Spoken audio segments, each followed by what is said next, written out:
张毅曾经救过我，所以我答应了他的追求，和他相恋7年。7年的时间里，他要什么我都给。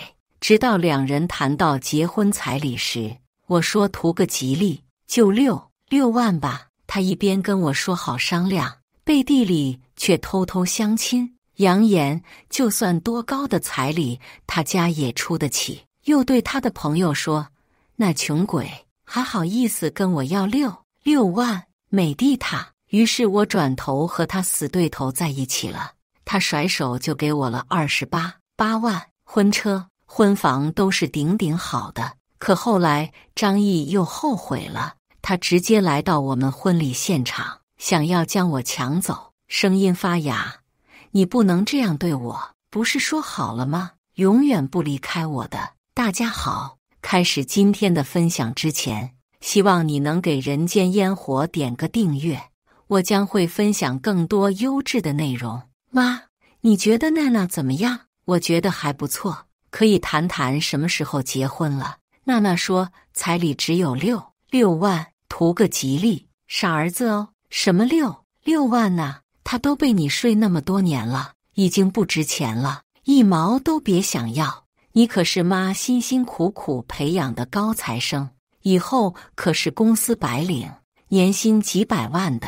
妈，这样不好吧？呵，男友还算有良心，什么不好的，你就是单纯。他要是不同意呀，咱们家娶别人家的闺女，我都打听了，隔壁花阿姨家的女儿，你从小不是也认识吗？她现在厉害着呢。后面的话我就没有继续听了，反而打开了手机录音设备，只知道这个渣男要背着我去相亲了。来男友家过年之前，朋友纷纷劝我，你这要是去了，他们就觉得你掉价。我本来也没有当回事，我的人生怎么样，跟他们有什么关系？从进村那刻开始，就不断接触到那些人脸上的笑，也没有什么不对劲。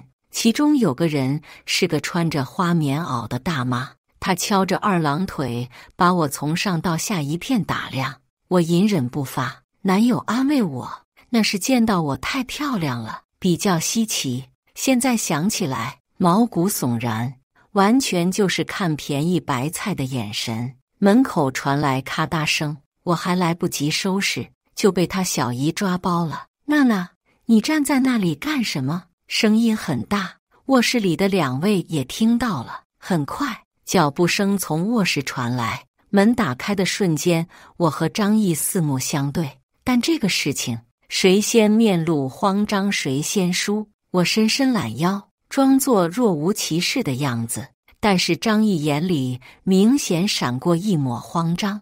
他下意识开始解释，娜娜，你听到多少？该听的不该听的都听到了，你听我说。他妈看不得儿子这么卑微，拍了一下张毅的手背，双手抱胸，你听到了也好，那你什么想法呢？什么时候办酒席？你家嫁妆多少？我倚靠在柱子上，眉毛微挑，2辆车，2套房，外加6万嫁妆。他妈大喜过望，那感情好啊，儿子，你不是跟我说他家没钱吗？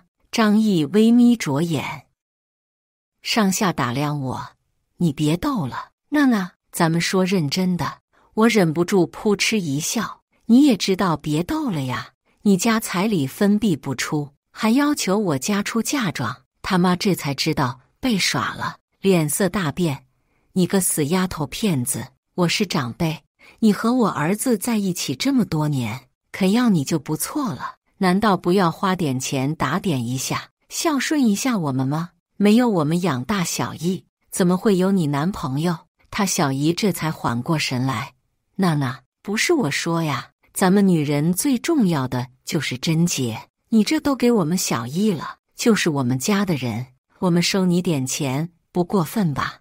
我笑得眼泪水都要飞奔出来，你还活在清朝吗？张毅直接过来拽着我的手，很愤怒，许娜，你怎么说话的？跟我妈道歉。她脾气很不好，因为外形好看还救过我，所以是我追的她。那天我好不容易从邻居那搞来云川大学的门禁卡，得以进去。经过他们学校的小树林，听到有人手捧鲜花跟他告白：张毅，我们在一起吧，你以后不用辛苦兼职了，我有钱，我给你花。很经典的富二代看上灰姑娘，只不过角色颠倒。但是被选中的灰姑娘很有自尊，直接将花踩到鞋底，声音冷冽：别来羞辱我。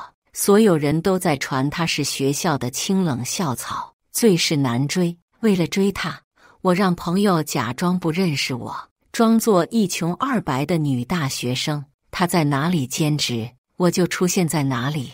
为了让她对我贫穷且努力上进的人设深入人心，我时常装作没钱吃饭的小可怜，蹭她吃蹭她喝，有时还跟她一起竞争贫困救助金的名额。后来听人说她喜欢猫咪，我又让朋友捡了流浪猫放在我们兼职的必经之路。终于那天在路灯下，她同意了。我之前一直都以为张毅只是穷，但是志不短。他提出想要加入云川大学著名教授的实验班，可苦于没有门路。为此，我让爸妈给学校捐了几十万，打点校长，才得来名额。可是现在，张毅却说我在胡闹，还在聊天群里跟他朋友扬言，说我就是个穷鬼，还想要6万彩礼。是我在做梦。跟张毅来到他家的第二天，他就提出要去同学聚会，还不让我去。回来时醉醺醺的，我催促他去洗漱，遗落在沙发上的手机响了又响，我一时没忍住翻开一看，名叫兄弟走一走的群里消息99加。对了，许娜那穷逼跟你提彩礼了吗？呵呵，指名道姓了已经。大青蛙情头，对呀，还想要6万。说到这里，他还发了一段60秒的语音，点开一听，语气里带着笑，可不难听出淡淡的不悦。他冷吃，装了那么久，终于忍不住了。我还以为他和别的女人不一样，没有那么物质，结果呢，一谈到彩礼就坐不住了，真是让人恶心。分明是同一个人，可说话的语气却大不相同。就是他都是破鞋了，一群人恭围着，起哄着，笑声里带着明晃晃的恶意。我的手指止不住的颤抖，四肢冰凉僵硬，心脏又骤疼得厉害。我一时分神，眼泪顺着垂直滴落在手机屏幕上，手机啪地掉落在地。洗漱回来喝了醒酒汤的张毅低声咒骂一句，便将我推倒在一旁。向来被捧在手心里的我，更是没忍住，眼泪簌簌地往下掉。你都看到了？张毅肉眼可见地慌张起来。你别误会，那都是朋友之间开玩笑的。你那6万彩礼，我不会少你的。你别哭了好吗？我低着头，什么话也没说。张毅只能抱着我，撒着娇：宝贝，我错了。那都是兄弟间开的玩笑，不能当真的。我还是没有说话。张毅咬咬后槽牙，给自己甩了2耳光，声音很大。我一下就愣住了。是我嘴贱，你不要生气了，好不好？宝贝，你不爱我了吗？张毅声音委屈，像一只可怜的大狗狗。我心里软得一塌糊涂，只能相信他的鬼话了。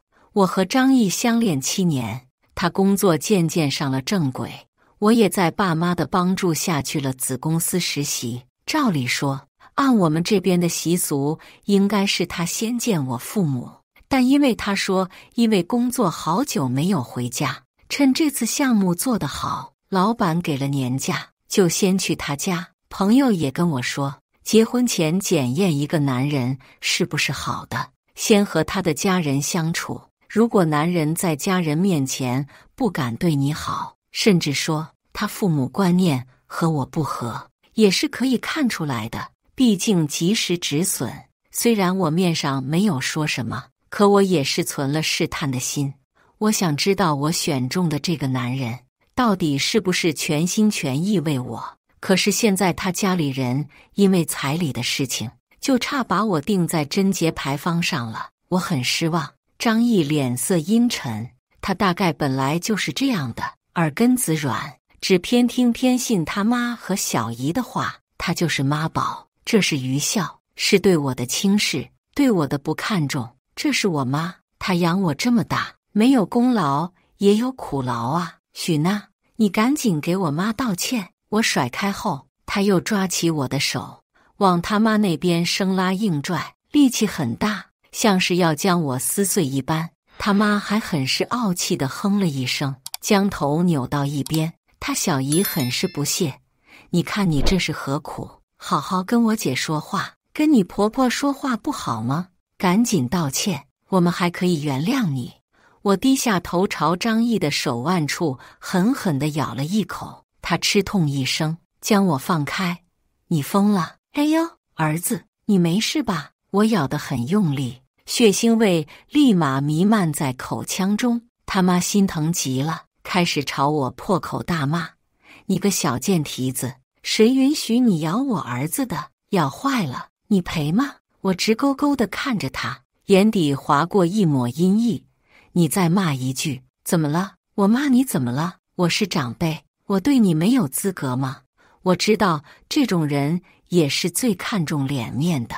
我直接推开门，去了楼下，到大门口就开始撒泼打滚，哭喊：哎呦喂，我的老天爷呀！张毅就是个畜生，我还怀着孕呢，他妈就开始给他找小的了。大家伙给我评评理呀！张毅怎么说也是个大学生，竟然是这样一个人渣呀！大过年的，大家都围在外面谈天说地，突然有人哭，可不得好奇，都伸着脖子来看好戏。他妈脸色巨变，张毅脸色也特别不好看。旁边一个大妈嗑着瓜子儿：不是我说呀，张桂芳，人家还没嫁进来，你就开始搓磨人家小姑娘了。啧，这些人也是不嫌热闹大，你一嘴我一嘴，说的有鼻子有眼的。这时人群里突然窜出一群大老爷们：张毅家的小姑娘，哎，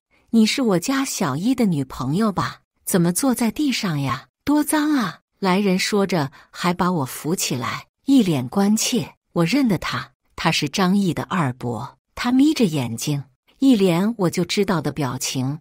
是不是小易妈妈不给你做好吃的啦？我知道他在说什么。我来他家过年的第一天晚上，满桌的菜除了一个虾，都是张毅爱吃的菜，凉拌折耳根，香菜炒香菜，唯一比较正常的就是虾。张毅也看出来了，像往常一样，我们坐下后，他给我剥虾，我吃完一个剥一个，我还在低头吃着。突然听到尖锐的杯子碰撞声，抬头看到他妈不高兴地看着那盘虾。他二伯咳嗽一声：那吃不惯吧？没事，明天我让阿姨给你做好吃的，来尝尝，入乡随俗嘛，吃多了就喜欢了。他是在转移话题，让旁观的人以为是我的错。我的眼里浮现一抹阴霾，今天这个事情是肯定过不去的。我直接把手机录音点开，录音里张毅的声音和他妈的对话响了起来，场面顿时尴尬起来。张毅的脸由红转白再转黑，像个调色盘一样，精彩极了。周围也响起他的叔叔伯伯的声音：这就是小一的女朋友啊！哼，我看也不怎么样。可不是，这都爬到小一头上撒尿了。听说这女娃娃呀，读书的时候就跟着小易了，这么久也没有学会怎么伺候自己家男人，还不如找家里的。外面的有什么好的？小易，女人不听话，打她一顿就好了。这些人以为我听不懂他们的方言，所以没有顾及。村里人说起话来就是大嗓门，毫无顾忌，就连说话也没有丝毫分寸。张毅也是个读书人，这样被人当众指指点点，张毅的怒火早已冲上顶点，抄起扫把就想打我，嘴里叫骂着，就像一个我从未见过的人，叫你不听话。我的泪水顺着脸颊落下，对张毅彻底失望了。我直接爬起身来，冲出人群往村长家跑，边跑边喊：研究生打人了，研究生家暴了！我沿路大喊，喊来了许多看热闹的人。我屁股后面除了追着要教训我的张毅和他妈，还有一顿吃瓜群众，一群人乌泱泱地挤在村长家门口，把村长吓得还以为自己工作没做好，来投诉的。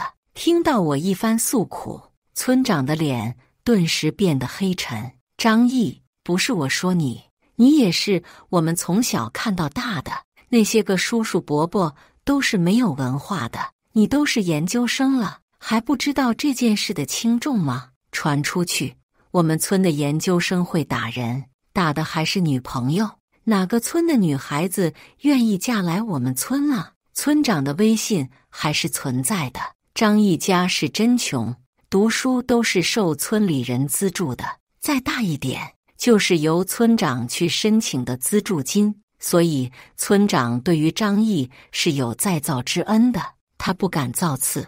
就连刚刚闹着要好好教训我的张毅妈妈也闭了嘴，只是眼神看向我时格外恶毒。我撇撇嘴，村长伯伯，你可要为我做主啊！我和张毅走到今天也不容易的。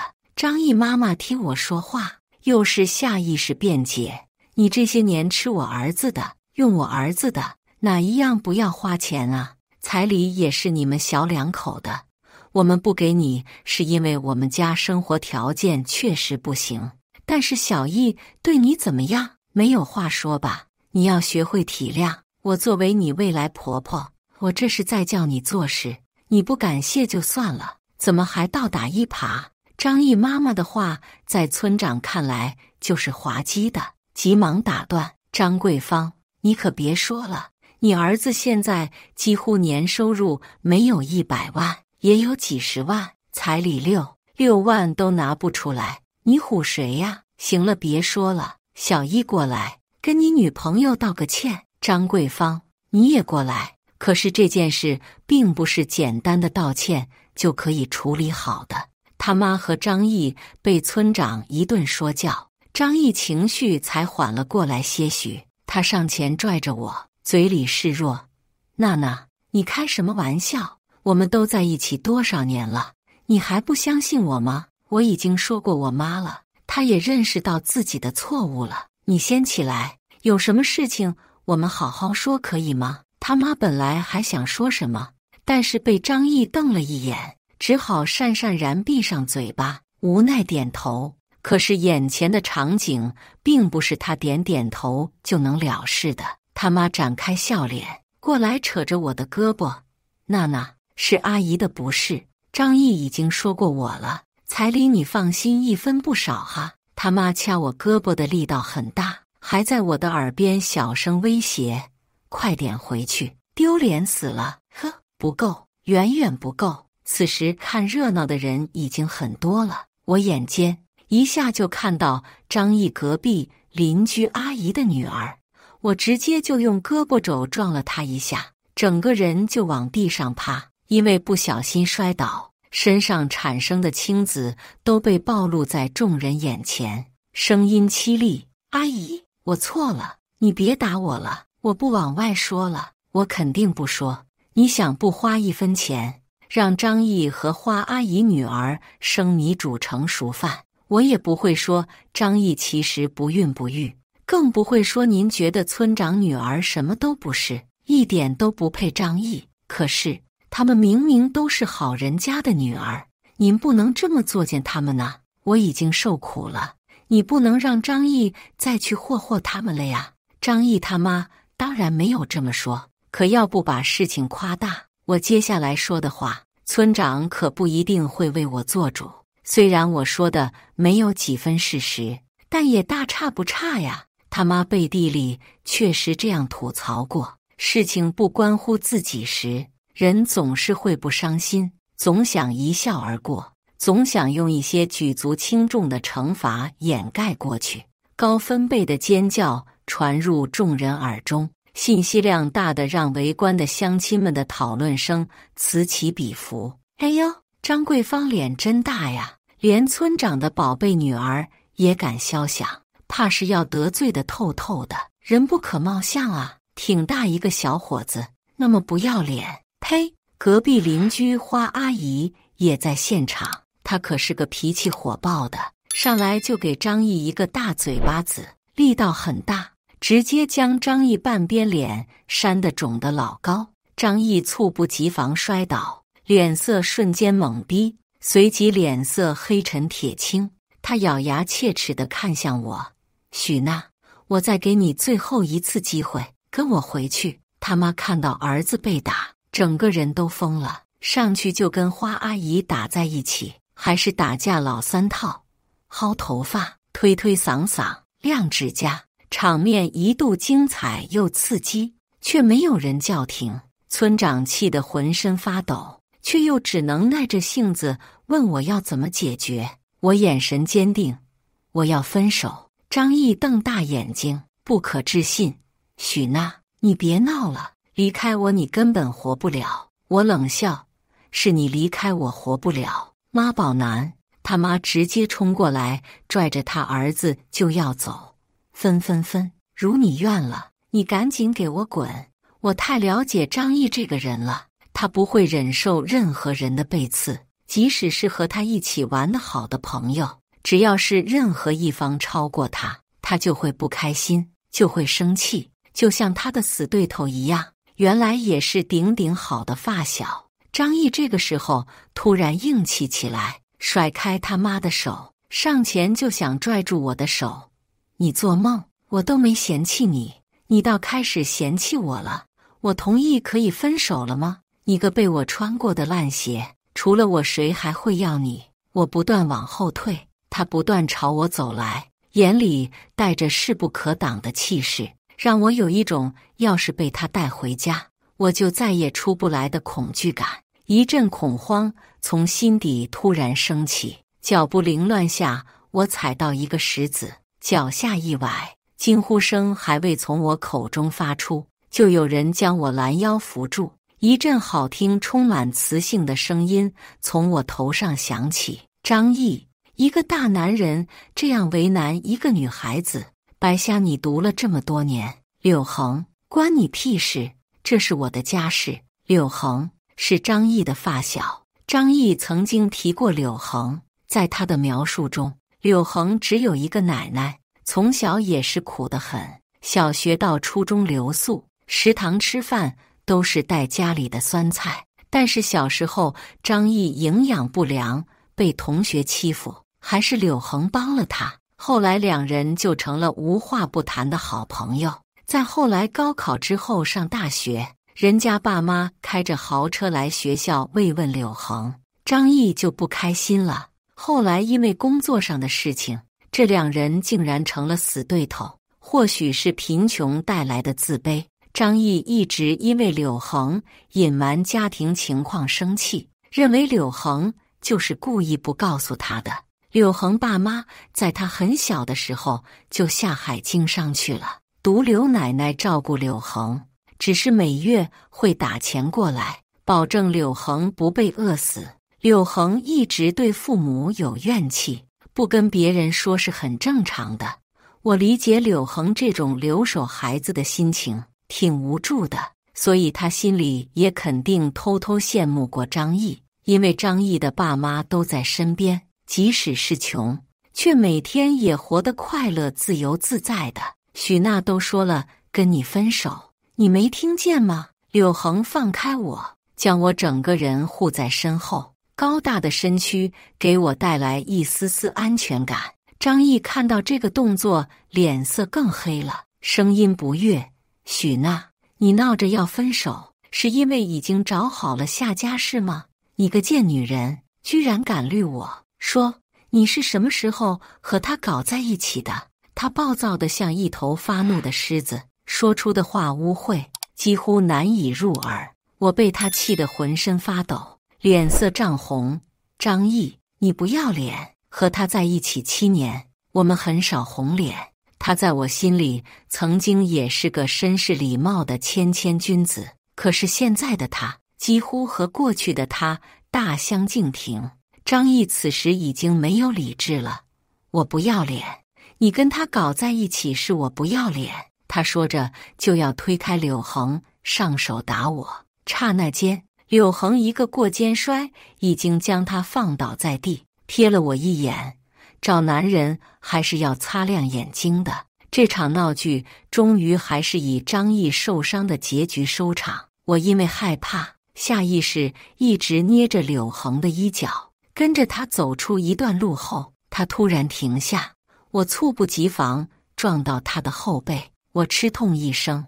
他无奈转过身来，许大小姐，你还要跟我到什么时候？他眼睛里似乎有繁星一样，耀眼又夺目，身高大概1.8米几。我指到他的胸口，需要抬起头才能看清他脸上的表情。肩宽窄腰，穿衣有肉，脱衣显瘦，性感的喉结。不对，我在想什么？我的耳根偷偷燃起一抹红。谢谢了。柳恒眼里突然闪过一抹莫名的神情。你想不想报复张毅？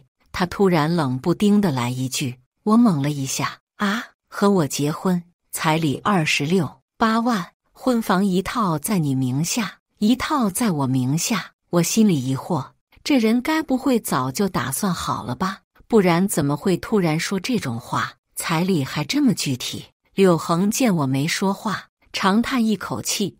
既然许大小姐不愿意就算了，只是这口气不出，不知道许大小姐吃得下睡得着吗？柳恒驱车把我送到镇上的旅馆后就走了，只说让我考虑一下，想好了给他打电话。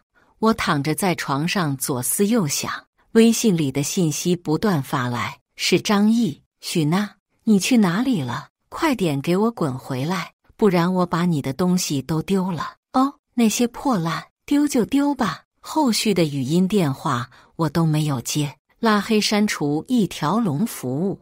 再跟发小他们说自己恢复单身，独属于发小的聊天群里此时已经炸开花了。干得漂亮啊，是不是那个张毅做了什么混蛋事？我早说这男的不靠谱，你偏不信。我将来龙去脉和他们说了一遍，他们纷纷说太便宜张毅这个渣男了。没错，如柳恒所说，这天晚上我吃饭没有胃口，睡觉也睡不着。我整晚的想今天发生的事情，越想越气，直接给柳恒一个信息。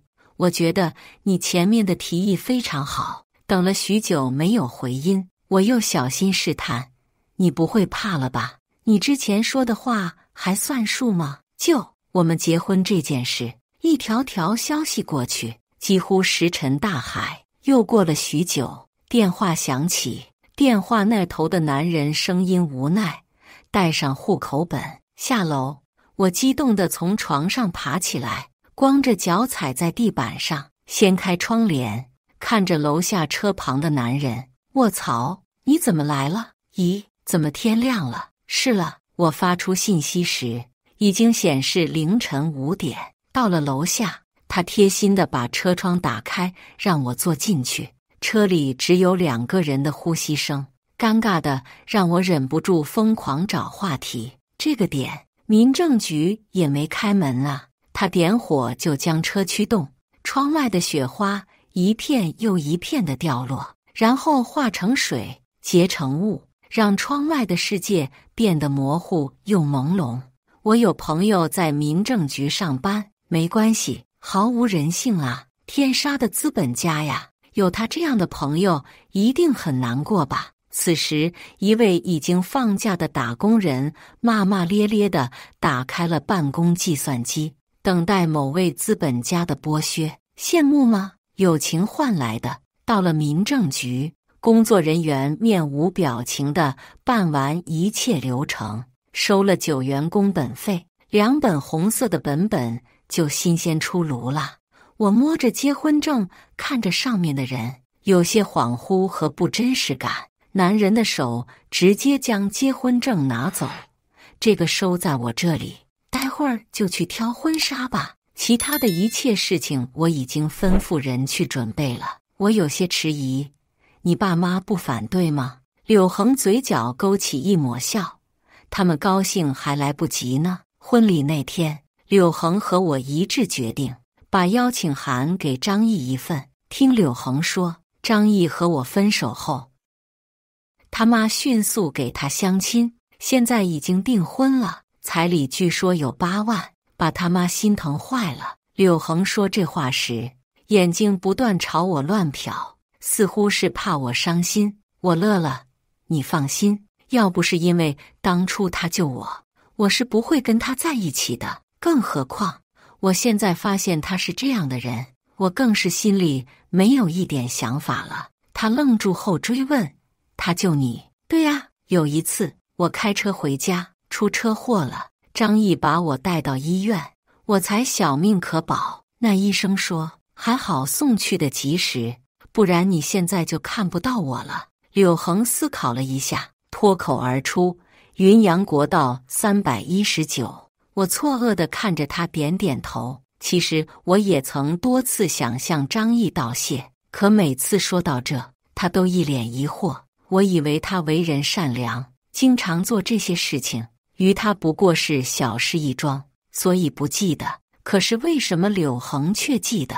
难道不会送我去医院的人是你吧？我将猜想说出，他恍然大悟。那天叔叔阿姨说你过生日，他们忙没有回去，怕你生气，我就跟着你。谁知道你居然出事了，把你送到医院后，我交了费用，公司有事我就托护工看着你的。原来我是因为这个错过你的。我们后来聊天中得知，柳恒就是爸妈口中一直说的云阿姨的儿子。小的时候我也去过农村，只记得一个大哥哥总不带我玩，我还难过。后来长大许多，我就没见过了。天意弄人，原来我们错过了这么久，幸好现在我们又相遇了。婚礼当天，一切都井然有序地进行。我爸妈开着私人飞机到的安徽市，接亲车辆几乎可以绕着全城一大圈，场面浩大，热闹非凡。张毅喝得醉醺醺的，突然冲到我面前，娜娜，我错了，你不要嫁给别人好不好？我求你原谅我，我真的不能没有你。我冷眼看着他狼狈的模样。张毅，你现在知道反悔了，早干嘛去了？张毅呜咽地哭起来，眼泪鼻涕混为一体。宝宝，是我的错，你原谅我吧。柳恒大手一挥，2个保镖就从人群中走出，将张毅架着走。张毅挣扎不过，声音嘶哑，你不能这样对我，不是说好了吗？永远不离开我的。永远这个词放在张毅身上就非常可笑了。不论如何，张毅确实被气到了，因为他把我和他的私密视频上传到了网上，引起一波热议。他威胁我不回到他的身边，就自己看着办，反正他还有很多这样的视频。我也被气死了。我从来不知道张毅居然是这样一个无耻小人，居然偷拍。很快，关于我的私密视频在某个短视频网站爆火起来，无数苍蝇透过蛛丝马迹来私信我的社交账号，骚扰我。柳恒表情很不好，你看男人的眼光太不行了。他提出网上的视频已经去找官方撤销了。我知道他想为我出气，但后续的事情我想自己来处理。装小猫久了，差点连我自己都以为自己是只任人欺负的小猫了。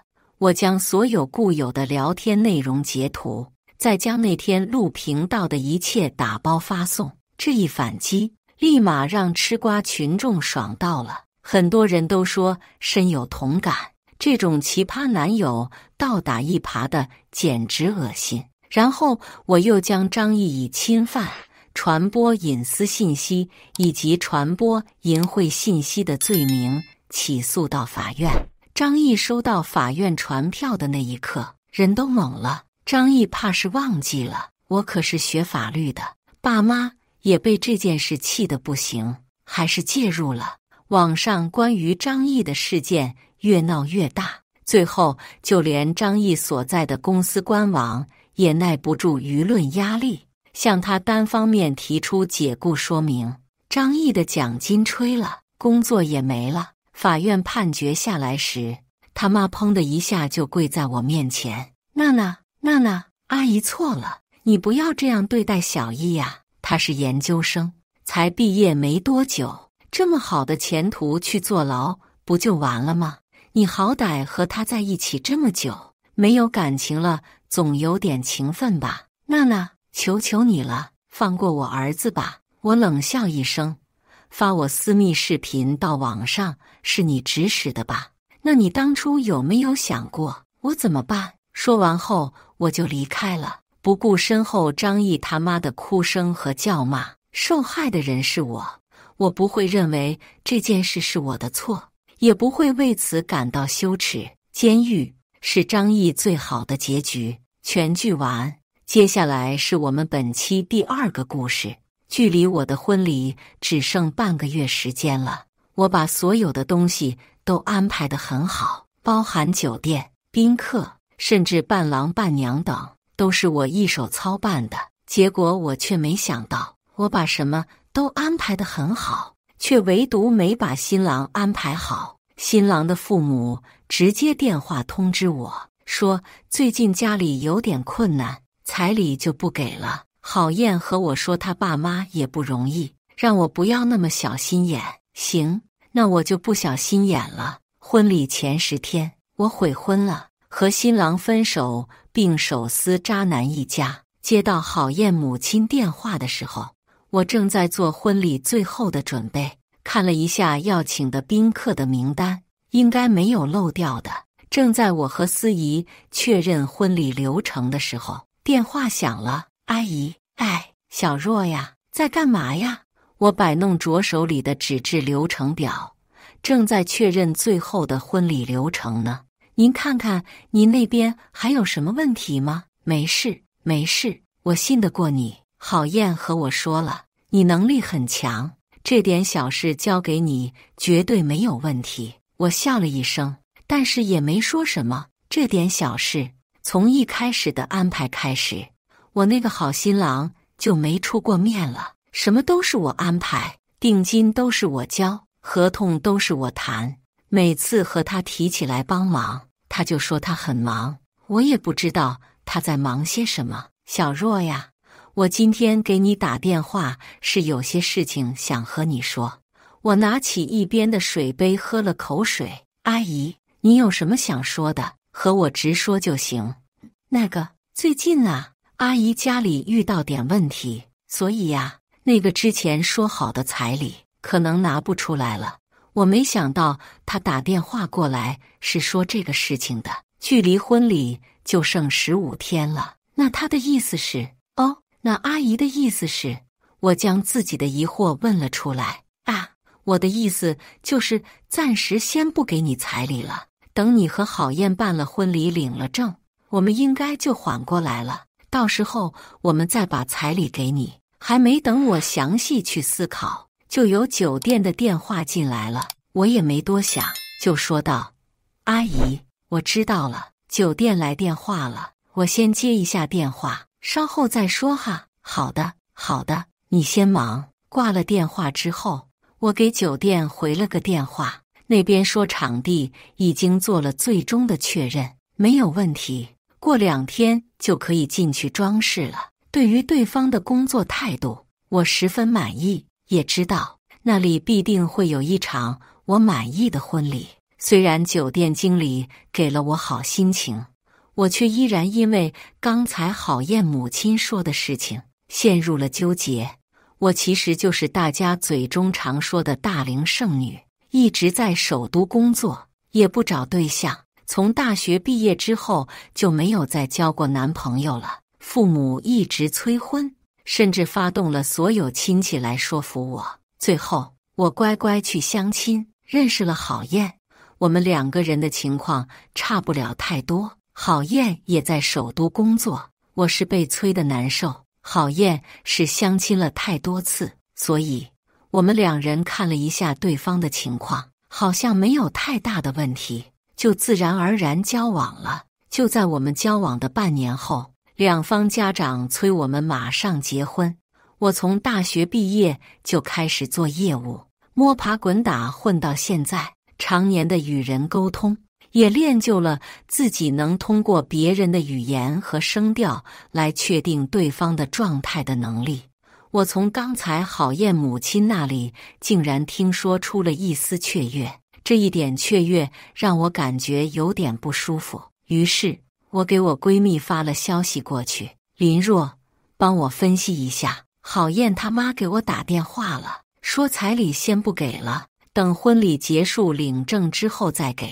沐浴，什么意思？不给？之前不是商量好的，婚礼前5天给你吗？而且最开始说的10万，后来又改成的6万6，现在6万6都不给了。当时我就说了，指不定后续还得出什么幺蛾子，不让你同意的，你妈非得同意，因为什么拿不出来呀？总有点理由吧？是的，本来我们这边的彩礼一般都是给10万，但是之前在说这个事情的时候，郝燕说拿不出那么多，她母亲说最多能给到6万6。本来因为这个事情我也很不舒服来的，和闺蜜吐槽后，我就和我妈说了这个事情，但是我妈却说彩礼什么的都是次要的，只要结婚就可以，彩礼要不要都无所谓。她说我的年龄已经太大了，已经没有什么好资源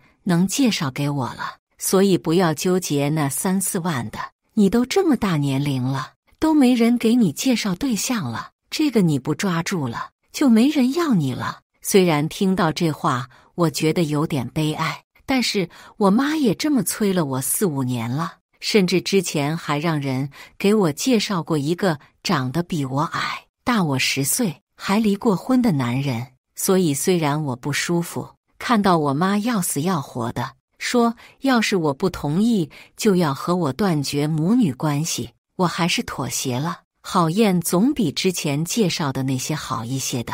林若，说是家里出了点事吧，说现在拿不出来那么多。沐浴，虽说宁拆10座庙，不毁一桩婚，但是我从一开始就不看好你们2个，你家里太着急了，我也没办法多说什么。林若，我知道你的意思，但是我也没有办法，我爸妈催得太紧，我压力也很大，就像我舅妈说的，为了堵住悠悠众口，看到差不多的就结婚吧，不然我爸妈压力也大。我们这个小城市就是这样的，我都32了，传得挺难听的。沐浴，确实没有办法，还好我家这边没人催我，不然我肯定疯了，让我随意找个人结婚，我根本做不到。但是说回来，我觉得不给彩礼这个事情应该是有问题的，你要不要找人去打听打听？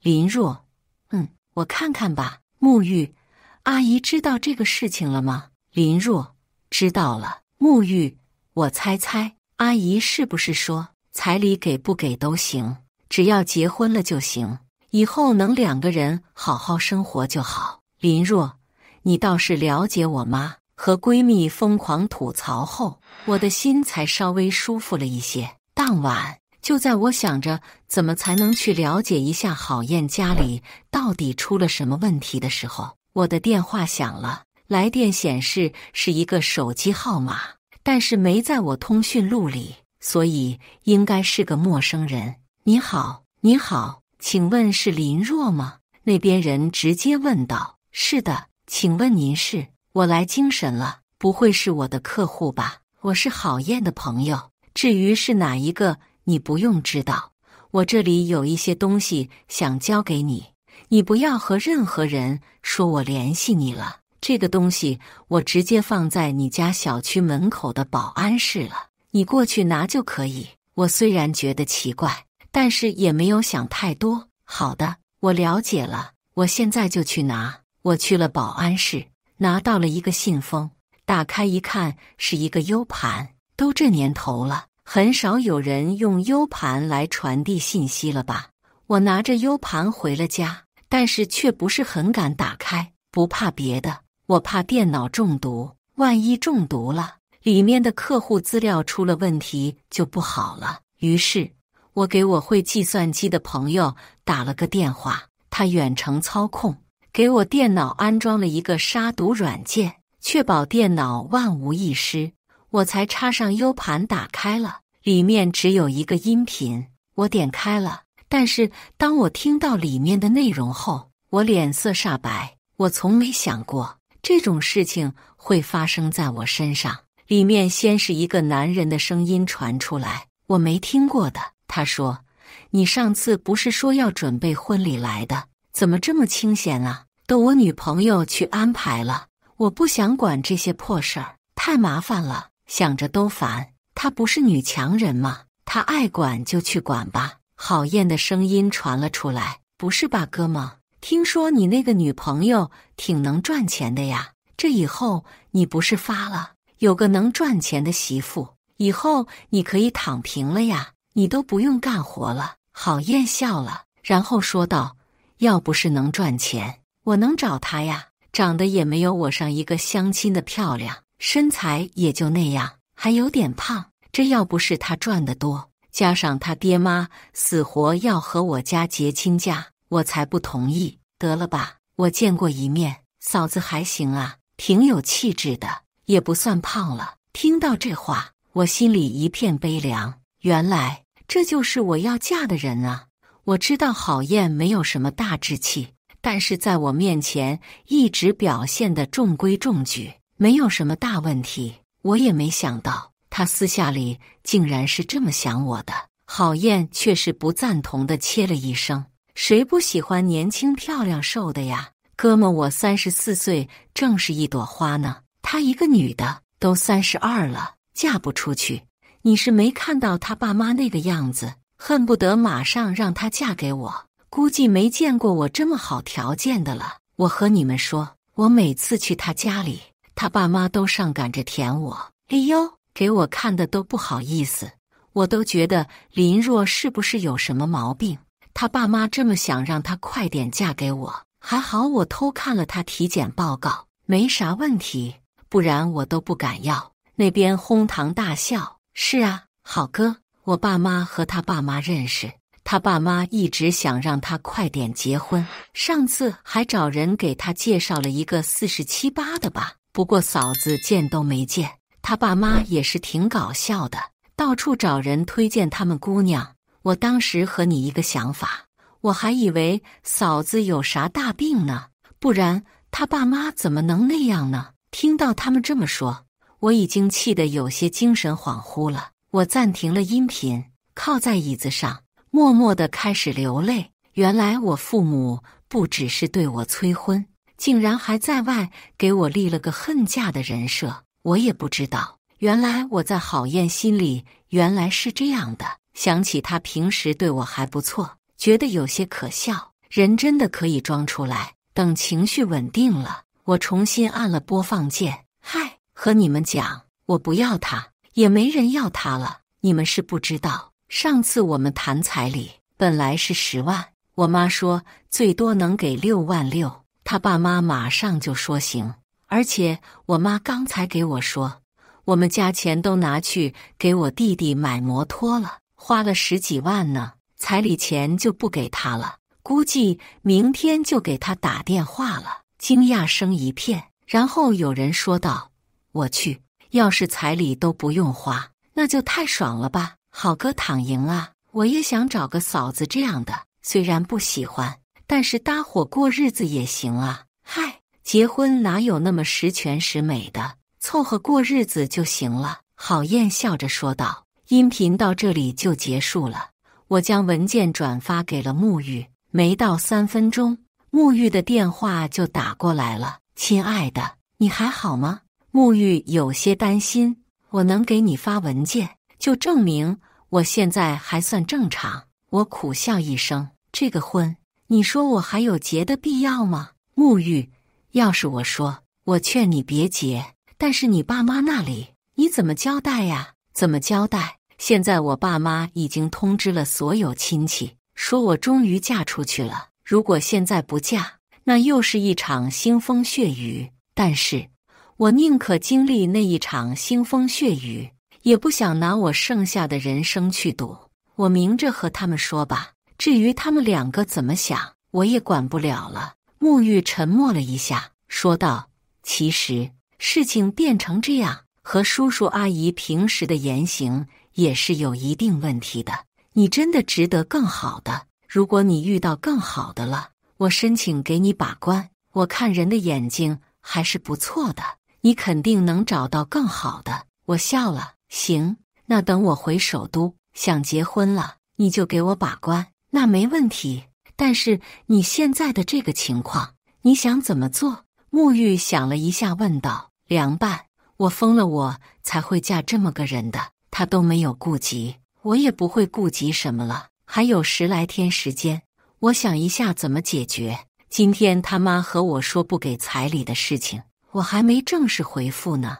沐浴叹了口气：亲爱的，千万别委屈自己，知道了吗？知道了。挂了电话，我拿出了这段时间记录所有事情安排的计划表，从头到尾看了一遍后，我随手拿起放在一边的口红，狠狠地在每一页上都画了个叉。你不想娶，老娘还不嫁了呢。我一个月赚3万多，郝燕一个月才赚1万多。本来想着婚后肯定都是我来补贴家用的，现在看省了，我留着自己花不好吗？之前以为我们2个结婚已经是板上钉钉的事情，所以我妈基本上把我的全部身家都告诉他们家了。当时他爸妈听说我名下还有2套房的时候，直接说让我们婚后回来的时候住在郝燕买的房子里面，只要我家出装修的钱就可以。我还在思考得失的时候，我爸妈直接同意了。后来我也想了一下，可能装修就花个10几20万就差不多了，就也没多说什么。就在前几天的时候，郝燕和我说装修花了40多万，我让他拿发票给我，我报销，他却始终没有将发票给我。想到这里，我又笑了。当时我就觉得有问题，但是我爸妈实在是要逼死我了，我也只好赶鸭子上架，随意就嫁了。没成想，对方的家里简直是烂到根了，没有任何可取的地方，将结婚计划表扔到一边。我给酒店经理打了电话：王经理您好，我这边需要取消婚礼，所以得和您说一声，您帮我操作一下吧。至于定金，我不会退了，给您添麻烦了，实在对不起。王经理那边也觉得比较突然，但是听我说的那么决绝，倒是没有说什么，而是说：好的，林小姐，那如果您以后还有需要的话，随时联系我们，就算是新郎换人，您也可以考虑我们场地。我知道，林小姐，您是好人，我会给您申请20%的退费。听到他这么说，我愣了一下，之后笑了。看来王经理似乎多少也知道一些什么。是啊，我家是个县级市，城市这么小，大家抬头不见低头见的，说不定王经理还真的知道郝家的人品。谢谢您，祝您工作顺利。酒店已经退掉，接下来就是摄影和车队了。我忙了一晚上，将所有之前订过的东西退掉，也道歉到了一晚上。之前缴纳的定金也基本上都折进去了，但是我一点不后悔，钱没了可以赚，就当是花钱免灾了。第2天一早，我就开始整理行李，准备过2天回首都。边整理边想怎么告知我的准新郎婚礼取消的事情，结果没想到我还没主动找他，他却一个电话打过来了。喂，我接听了电话，将手机夹在肩膀和耳朵之间，接着收拾我的行李。林若，我妈说昨天给你打了电话，你说回复，却一直没有接到你的电话。她昨晚基本上一晚上都没睡。郝燕抱怨道：就算你是真的忙，你也应该和他说一声，他也是60岁的人了，你怎么能让他熬夜呢？对不对？我冷哼一声，对你大爷，怎么？你妈就是打电话通知我一下，不给我彩礼了，你想我怎么回复呢？行，可以，不给就不给吧，这么回复吗？那边郝燕沉默了一下，然后说道：你今天心情不好吗？我去你家找你呀，你现在在家吗？之前我和郝燕都因为要准备婚礼的事情，都请了年假，只不过我一直在忙，她一直躲清闲而已。你不用管我在不在家，我现在有事情要忙，你要是没什么事情，就先挂电话吧。我将电话挂断，扔到一边的床上，接着收拾行李。结果没到半个小时，门铃就响了，不用猜也知道，肯定是郝燕。我叹了口气，去开了门。郝燕抱着一束玫瑰走了进来。怎么今天心情这么不好啊？给你买了一束花，怎么样？心情好了一点没有？她将手里的花递给我，我却没有接。怎么了？就因为我妈说的彩礼的事情，你才生气的吗？她将花束放到一边的桌子上，就想拉我的手。我将她的手甩开，然后坐到了一边的椅子上，拄着下巴看着她。果然很能装。怎么，我就不能生气吗？我彩礼都没有了。我轻声说道：你想多了，不是不给你，而是等结婚以后补给你。我都想笑出声。结婚后我得花多少钱养家还不知道呢。听昨天录音里面的意思，也没有补给我的意思。他不会真的以为我那么傻吧？好奇，你一个月工资1万多，你租的一个小单间是3000，你不买奢侈品，不抽烟，一个月怎么也能攒个2、3千吧？而且你现在已经34岁了，年纪都这么大了，怎么也得有个几十万的存款了吧？我每说一句，他的脸色就白一分。所以你连6万6都拿不出来吗？我总结道：我的钱是留给咱们2个用的，结婚后也是要用钱的，彩礼就是我妈他们给你，不涉及到我这边。郝燕张嘴就来，我笑了一下，不紧不慢地喝着茶。那好啊，你让你妈给我写个欠条，彩礼钱10万，婚后给我。听到这话，郝燕有点生气了。不是说好了6万6，而且你是信不着我妈吗？为什么让她写欠条呢？我同意6万6，是因为你妈当时说你家没那么多钱，我自然也不愿意计较这个。但是如果是婚后才给我彩礼钱，那就按照原来的钱数就行了。婚后我们不是有的是时间吗？对不对？郝燕这次是真的生气了，她抬手指着我的鼻子，手指发抖。林若，我之前怎么没发现你这样小气呢？你这样简直是个拜金女。6万6对你来说也就2个月工资，你还和我妈计较这些？我故作震惊，捂住了嘴。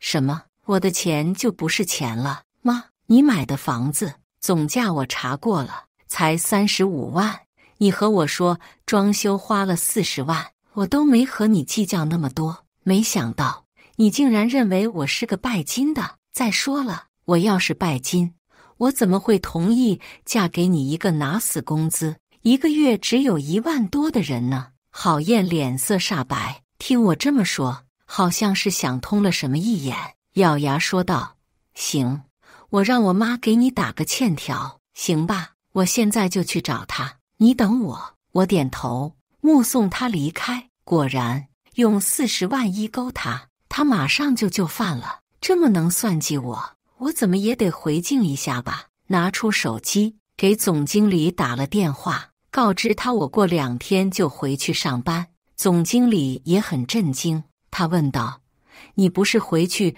准备结婚了吗？回来等结婚再回去，能来得及吗？我搓了搓手指甲，不结了。什么？总经理大惊，我说不接了，婚礼取消，怎么样？不用给我塞份子钱了，高兴吧？总经理随心是我大学时候的师兄，大三开始创业，我就一直在他公司帮他，所以我们更像是朋友，不像是上下级。那我可太高兴了。上次你和我说对方的条件，我就不怎么同意，但是阿姨那边催得紧，我也知道目前也只能这样，我就没说什么。但是我现在就要说，分得好，他什么档次，想娶你。我被他逗笑。定下了回去销假的时间后，我就开始继续研究取消婚礼的事情。虽然昨晚都电话说过了，但是也需要本人过去处理一下，因为所有婚礼的事情都是我在处理。所以在我疯狂取消各种预定的时候，郝燕是一点都不知道的。我用了2天的时间，将所有的预定都取消了个干净。当然钱也赔了不少，心疼还是有些心疼的。沐浴知道我心情不好，特意请了假过来陪我，顺便也陪着我到处去取消预约，活活折腾了2天。我请他去吃了个自助，同时商量着怎么把这个事情告诉我爸妈。对于我爸妈的情况，我真的有点说不好。我爸妈对我很好，从小到大也没让我吃过苦。我赚得多，有发展，他们也为我高兴。但是唯独在结婚这件事情上，他们不太考虑我的感受。但是说实话，我也可以理解，因为他们的思想非常传统，就是认为到什么时候就该做什么。所以在我大学毕业，和男朋友分手，暂时不考虑再找男朋友结婚的时候，我爸妈就炸锅了。他们那段时间疯狂给我安排相亲，但是我都一一拒绝了，背上包就去了首都。再后来，基本上就是1个月1次的催婚，不停地介绍相亲，但是我确实没有那个心情，所以也都没去。然后我爸妈就觉得我病了，所以就比原来更加疯狂。我没想过的是，他们找人给我介绍相亲对象的时候，不知道为什么总是和介绍人说我的缺点，比如年纪太大、有点胖、性格有点强势等等。而每次劝说我的时候，也会说，就算人家没看上你，你也不要给人家甩脸子。所以我不懂，为什么我在我父母眼里是这么不堪又不懂事。越这样，我越讨厌相亲，所以每次都拒绝。一直到和郝燕相亲之前，我妈说，你年纪太大了，都没人要了，介绍人都不给你介绍了，好不容易碰到一个，就算是为爸妈考虑，去见见吧。虽然不懂为什么我相亲是为爸妈考虑，但是已经烦得不行的我，到底是去见了郝燕一面。本来我以为2个人就这样搭伙过日子就好了，结果没想到，原来郝燕还真的是没看上我。我还没想好怎么和我爸妈说，就接到了我妈的电话。我听小燕说了，她家里现在有点事情，急需用钱，所以没有彩礼钱，等以后再补给你。我已经同意了，你们俩都要结婚了，你还闹啥呢？就剩10来天了，你好好准备婚礼，就那几万块钱，有啥可闹的？我觉得有点凄凉。妈，原来在你心里，我就是个因为几万块钱就闹的人啊。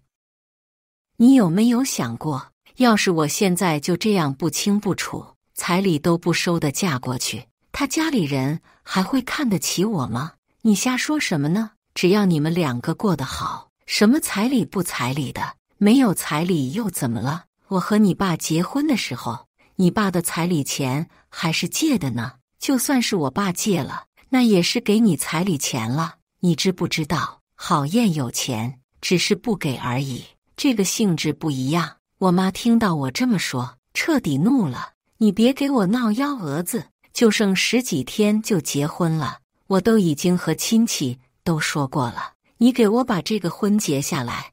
而且2人过日子哪有事事顺心的，都是小打小闹，过去就过去了。你也不差那几万块钱，好不容易碰到一个能看上你的，要是这个错过了，就真没人给你介绍了。妈，没想到我在你心里真的这么不堪啊！人品再烂的人，你都觉得我是高攀人家了，那没什么可说的了。就这样吧。我挂了电话，将存在手机里面的录音给他发了过去，给他发了个消息过去。妈，你看看，这就是你喜欢的好姑爷，这就是你认为我高攀不上的好姑爷。沐浴看到我气得发抖，伸手将我的手机抢了过去，然后扔到了一边。林若，不要想了，稳定一下情绪。说完，他直接搂过我，让我趴在他肩头哭，恍恍惚惚哭了1个小时，我才稳定了一些。我真的挺不理解，我爸妈对我很好的，为什么因为相亲和结婚的事情，我们就像是有仇一样？我自己能赚钱，过得好，这样不好吗？为什么非逼着我嫁人啊？我没有觉得随意凑合嫁人是幸福的事情啊。沐浴有点心疼地抱着我，不停地安慰，别伤心，等把这边的事情处理好，我们就回首都，好不好？不回来了，叔叔阿姨那边你要是放心不下，就把他们也接过去住。他们也是因为在这种小城市，觉得自己孩子没结婚没面子，他们也是受着别人的指指点点，这些你也都清楚。所以你这次不是才妥协了吗？只不过你没想到，你的妥协并不能给自己带来幸福。如果已经知道将来不会幸福，咱们干嘛还要将就呢？我带你走，不哭了呀。我拿起纸巾，将眼泪擦干净，深呼吸了几下。沐浴，我真的觉得无力感特别重。最近我爸妈一直给我灌输我不结婚，对不起他们的养育之恩。我现在思想很乱。当晚我关了手机，和沐浴絮絮叨叨说了很久。第二天一早，我打开手机的时候，收到了我妈给我的消息：闺女，别不接电话。我真不知道郝燕人品这么差，妈错了，让你受委屈了。这样的人咱们不嫁。闺女，你爸气坏了，准备去找他们家呢，你有时间给我回个电话。闺女，爸妈站在你这边，你不想结婚，咱们就不结婚，自己过也挺好的。陆陆续续20多条消息，我情绪已经稳定了，就给家里打了个电话，说了我不结婚的事情。我父母没有再说什么，只是说听我的。妈，我之前其实也给你们说过，你们在外人面前都不说点我好，那他们就更看不起我了。谁家不是把孩子往好了夸呀？就你们总说的让别人觉得我配不让人家一样，以后你们也别提相亲的事情了，这次就算是一个教训吧。说完，我挂了电话。这种话我也和我父母说过好多次了，但是每次说完也就管用半个月，所以我也没想着我爸妈真能因为我的话能有所改变，说不定以后还是会走上这样的死循环。亲戚们接到婚礼取消的消息是在婚礼前10天，我挨个打电话通知了婚礼取消的事情，最后我才通知了郝燕。他还以为我是打电话过去求原谅的，所以接电话的时候他还挺开心的。若若，你也别怪我，我和你妈说这个事情也是想让她劝你一下，都要结婚了，咱们就不纠结这点事了吧，你就以后看我表现，我绝对对你好，咱家所有事都听你的，我绝对把你供上天，放心吧。我皱着眉头，忍着恶心。听他说完这些之后，只轻飘飘说了一句：这个婚我不结了，咱们分手吧。那边似乎是愣住了一下，之后说道：你就是因为这彩礼钱才这样吗？就因为彩礼这几万块钱就不结婚了？呵，郝燕，我在意的不是这几万块钱，而是你们家根本没有重视我，现在还没结婚都没重视我。等结了婚，我算什么？结了婚，我要在你家当牛做马，我得赚钱给你们家花。你是不是真以为我傻得可怜啊？我将手里一直拿着的杯子放下，然后又给自己倒了一杯椰汁。大家都是成年人了，别那么天真了。咱们两个本来就是搭伙过日子而已，本来我也没想那么多，但是我没想到一度的忍让真的会让你们家得寸进尺。我没那个心情陪你家玩过家家了，我没那么大度。你要是想找个大度的媳妇，就换人吧。我今天只是通知你一下，你们家也找机会去你们请的人说一声吧。说完，我就挂了电话，将杯子里的椰汁一饮而尽。我觉得解气了不少。本来想着按照我爸妈的意思，这辈子找个人凑合结婚过日子得了。我也决定了，结婚后好好当一个妻子。我也在尽心尽力地完成一场重大的结婚仪式。但是老天开眼了，找了人来拯救我。我想起来给我寄 U 盘的那个号码，给发了条消息过去。请问，如果我把录音曝光，会不会对你有影响？本来也没希望能收到回复，但是总觉得我想曝光，不告诉人家一声也不太好。万一这人和郝燕是好朋友呢？这不是伤了兄弟情谊了？别给这人造成麻烦才好。随你，我也就是无意间录下来的，现场20几个人在，他也不知道是谁。只要你别把我号码公布出去就行了，谢谢。我将音频导入到了另外一个 U 盘里面，本来觉得他一家还行，现在看我可不敢说了。以他家那种恶心的心思，不知道能闹出来什么事情呢。果然，说什么来什么，郝燕家直接冲到我家来闹了，而且闹得人尽皆知。他们闭口不提自己做了什么恶心的事情，只是大肆炫耀我临时悔婚，甚至要我赔偿精神损失费，还有他们家房子装修的钱，要我赔86万，而且还造谣说我在外面勾搭了其他人，是被其他人拐跑了。我眼看着他们是想我在家乡这个小县城臭名远扬，沐浴之道的时候，气笑了。他们以为你是什么品种的大怨种啊？他们还带了介绍人堵了我爸妈。我爸妈叫我回到家的时候，全小区的人都出来看热闹了。我爸妈他们被围得里3层外3层，在小区广场寸步难行。我好不容易挤进去，正看到介绍人在那一顿骂啊，你们家闺女好样的，我好心给她介绍，她临时反悔不结婚也就算了，还诓的人家把房子装修了，还好还没给彩礼呢，不然这还得搭进去多少。而且你家闺女也太不检点了，都和郝燕好上了，还跟别的男的好，有点不要脸了吧？早知道我就不给你家介绍。介绍人也是气得够呛，带着我爸妈骂，这泼妇骂街的姿势，我爸妈根本接不上话，只能看着空隙说2句。我闺女才没那样，是郝燕做事儿不地道，看不上我家闺女，还贪我们家闺女的钱。我呸！我家儿子怎么就贪钱了？我们家自己有的是钱，用得着贪你们家的？而且你们家闺女也是不要脸，都和我儿子睡过了。我今天就要让你们知道他们家闺女多不要脸，我看谁还敢娶她。我们家就是被她坑了。我爸妈被气得脸都黑了，但是吵不过。我刚想冲出去，沐浴拉住了我。我一回头，他递了个喇叭上来。我哪里来的？那边有个买玉米的大爷进来看热闹，我和他借的。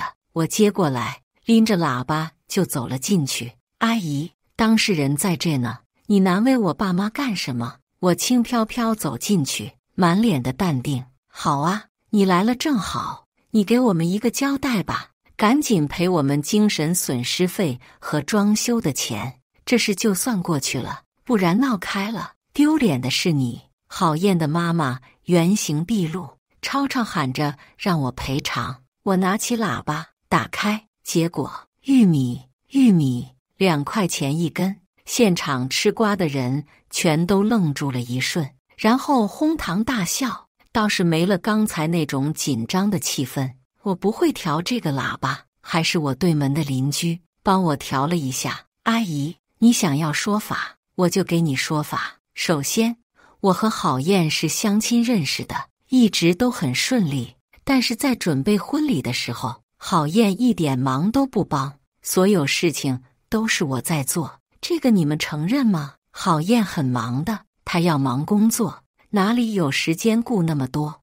你没什么事情就帮忙，怎么了？好，我可以，也一直是我在忙。最开始说彩礼10万，是您说拿不出来，降到6万6是吧？郝燕他妈似乎是噎了一下，然后说道：是的，我家发生了点事情，所以只能拿出来那么多。但是已经是和你提前说了，你要是不满意，我可以去借啊。好，下一个，我们还有半个月结婚了，你给我打电话说现在没钱，所以彩礼先不给了是吧？我接着问道。是啊，但是我不是说了，你们结婚之后我会给你补上，这有问题吗？又不是不给你。好，那当时我们说的，我和郝燕都有房子，但是结婚前你们要求我给他的房子装修，我出钱是吗？是的，这不是应该的吗？郝燕出房子，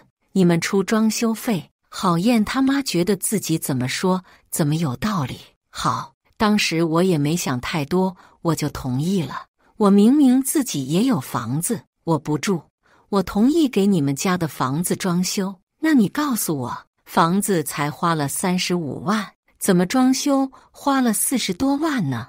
我和你们要发票，到现在都没有给我。说完这话，郝燕他妈眼神有些闪躲。那是因为我们用的材料好，你在这里扯这些用不着的干什么？我们说的是你悔婚的事情，旁边看热闹的不干了。哎，你得让人家说完啊，到时候我们给你们评理。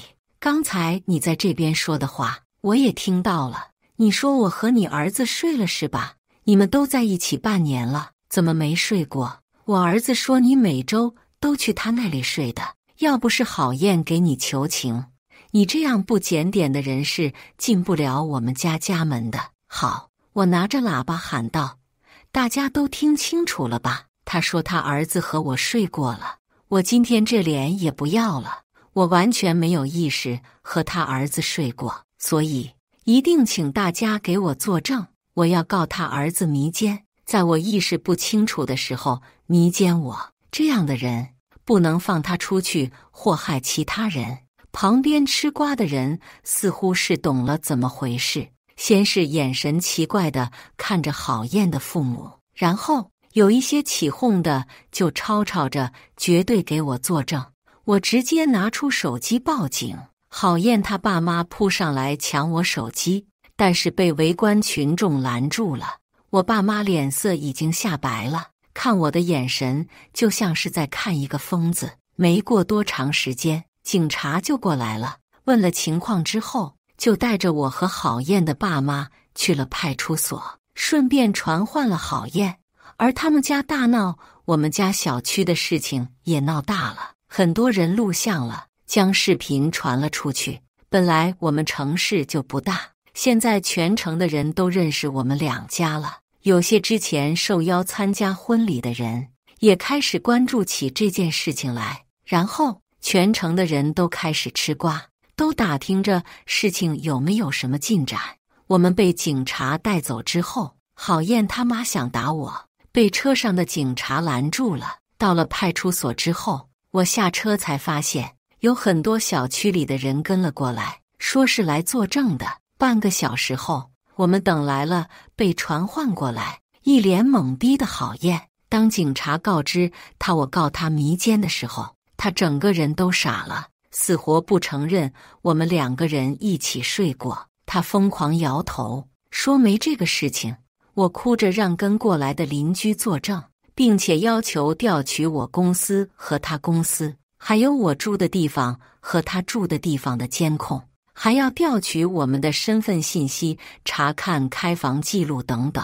最后，郝燕知道事情闹大了，这要真的再去他公司查的话，他可能会丢了那个他好不容易得到的工作。